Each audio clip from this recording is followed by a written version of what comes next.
All right, let's dive right in. Welcome to a truly epic explainer. Today, we're attempting something incredibly ambitious. We're going to compress the entire scope of human history, starting from the literal dawn of creation 13.8 billion years ago, all the way up to the hyper-connected, dizzyingly complex world we live in at this exact second into one highly structured analysis. You see, history isn't just a dry list of dates to memorize. It's the ultimate story. It's about survival, power, breathtaking innovation, and human consciousness itself. We're going to break down exactly how we got from living in caves to carrying supercomputers around in our pockets. So buckle up because we are going to move fast. To help us navigate billions of years without getting lost, here's our roadmap for today's explainer. We'll start out in prehistory and the ancient era, shift into the Middle Ages and transformation, spark the dawn of the modern era, survive a century of war and revolution, and finally land right here in the 21st century. So, kicking things off with Section 1, Prehistory and the Ancient Era, we are traveling all the way back to the absolute beginning. It's honestly staggering to think about the sheer mind-boggling scale of the timeline before we even showed up on the scene. Think about it. About 13.8 billion years ago, the Big Bang creates space and time out of literally nothing. Fast forward to 4.5 billion years ago, and our Earth forms as this chaotic, fiery sphere. It takes another 700 million years just for single-celled life to emerge in the oceans. Entire species of fish, giant reptiles, and mammals rise and go extinct before our direct ancestors, Homo sapiens, finally step onto the scene in Africa roughly 300,000 years ago. For literally billions of years, the stage was just being set for us. So, the crucial question is, how did we transition from wandering survivors to actual civilization builders? Well, for the vast majority of our existence, we were stuck as hunter-gatherers, basically fighting nature every single day just to survive, discovering fire and living in caves. But then, around 10,000 years ago, the Ice Age ends, and we hit the Neolithic agricultural revolution. And this changes absolutely everything. Humans finally figure out how to domesticate animals and claim land. By planting seeds, we no longer had to constantly chase our food. This leads directly to the birth of permanent cities. Agriculture was the ultimate game changer. It allowed us to stop wandering and start building. And it's amazing to see what happens when those cities start to really scale up. Welcome to Mesopotamia, which translates literally to the land between rivers, right there between the Tigris and Euphrates. Mesopotamia wasn't just a location. It was humanity's very first test lab for society. You had the Sumerians inventing the wheel and writing, while the Babylonians gave us the Code of Hammurabi, which is history's first organized legal system built on that famous concept of an eye for an eye. At the exact same time, you've got the magnificent pharaohs in Egypt building pyramids, you have the incredibly well-planned drainage systems of the Indus Valley civilization, and the dawn of the Vedic period in India, which established deep religious texts and a very complex four-tier caste system. All over the globe, society was experimenting with how to organize itself. Moving right along to Section 2, the Middle Ages and Transformation. I really want to dispel a massive myth right here. Calling this period the Dark Ages is incredibly Eurocentric, and quite frankly, mostly incorrect.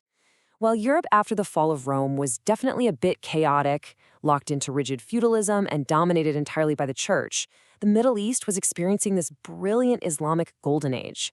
Over in Baghdad's House of Wisdom, scholars were actively pioneering algebra, medicine, and astronomy. Meanwhile, Asia was absolutely booming. China's Tang dynasty was a cultural and technological golden age. And we can't forget Genghis Khan, whose massive Mongol empire, while terrifyingly brutal for sure, actually established the Pax Mongolia. This was a period of unprecedented peace and trade that connected Asia directly to Europe via the Silk Road. But as we know, every era must end, and history always hinges on massive turning points. In 1453, Mehmed the Conqueror and the rising Ottoman Empire breached the famously impenetrable walls of Constantinople. Now, this wasn't just another military victory, it was a geopolitical earthquake.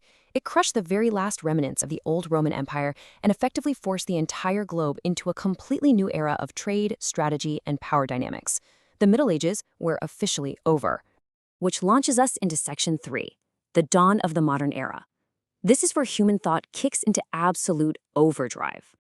Let's look at how this builds, because technology and thought just perfectly merge here.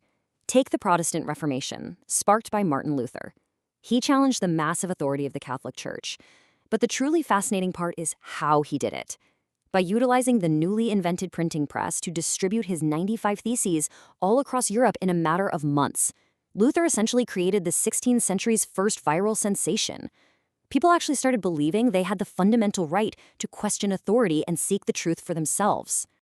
And that kind of viral questioning feeds right into a total mindset shift. See, the Middle Ages were defined by unquestioning faith and a solid belief that Earth was the center of the universe. But the Renaissance and the scientific revolution flipped that entirely over to humanism and reason. You've got thinkers like Da Vinci revolutionizing art and engineering. You've got Copernicus and Galileo literally proving that the Earth revolves around the sun, which completely shattered centuries of religious dogma. Science was no longer just a dangerous hobby. It became the ultimate tool to understand and master nature. Now, this massive intellectual awakening catalyzed some incredibly rapid physical changes across the globe. Empowered by all this new knowledge, explorers like Columbus mapped the world, kicking off the Age of Discovery, which, as we know, quickly turned into a massive land grab and birthed global capitalism. By 1781, James Watt's commercial steam engine multiplied human production capacity tenfold, instantly igniting the Industrial Revolution. And intellectually, the radical idea that all men are created equal fueled both the American independence and the incredibly violent French Revolution, toppling ancient monarchies. The modern world was literally being forged in iron and ideas. But rapid progress often has a dark side. We now enter Section 4, the century of war and revolution, covering the 19th and 20th centuries. Because all that amazing technology of the modern era, it was very quickly weaponized. First, Napoleon rises from the chaos of the French Revolution to try and conquer Europe. Meanwhile, European powers weaponize their vast industrial might into global colonialism, ruthlessly exploiting Asia and Latin America and controlling an astonishing 90% of Africa by the year 1900. This massive, desperate competition for global dominance turned the world into a powder keg that finally exploded in 1914 with World War I. New technology like tanks and poison gas turned traditional battlefields into literal meat grinders. The immense strain of this war directly triggered the 1917 Russian Revolution, birthing the Soviet Union and setting the stage for a century of intense ideological conflict. I want to just pause on this number for a second. Over 70 million. That is the estimated death toll of World War II. It's almost too huge to fully comprehend. After the humiliation of the First World War, Hitler weaponized democracy to build a terrifying fascist regime in Germany. This resulted in the largest loss of life in human history, including the horrific, systemic genocide of the Holocaust, where 6 million Jews and millions of others were murdered. And the war only ended with the dawn of a brand new terror, the atomic bomb. Humanity had finally invented the actual tools to completely wipe itself out. Terrified by what we had just done, the world tried to rebuild itself. In 1945, the United Nations was formed to prevent future global wars. But almost immediately, the globe split right down the middle into a Cold War between the US and the Soviet Union. This entire era was defined by proxy wars and constant nuclear tension. Meanwhile, former colonies fought tooth and nail for freedom, leading to massive geopolitical shifts, like the incredibly bloody partition of India and Pakistan in 1947. This tense bipolar world order held tightly for decades until the symbolic fall of the Berlin Wall in 1989, which was rapidly followed by the complete collapse of the Soviet Union in 1991. And that brings us to Section 5, the 21st century. Welcome to the present day. We are now living in an era where everything happens everywhere all at once. Globalization and the tech revolution, especially the massive rise of the internet, smartphones, and now artificial intelligence, have turned us into a deeply, deeply interconnected global village. But here's the catch. Our crises are interconnected too. The 9/11 attacks triggered a global war on terror. The Arab Spring saw young people using social media to topple actual dictators. We are collectively facing the existential, shared threat of climate change. And as we all experienced firsthand, a single virus in 2019 triggered the COVID-19 pandemic, literally shutting down the entire planet. This intense interconnectedness directly shapes today's geopolitical flashpoints.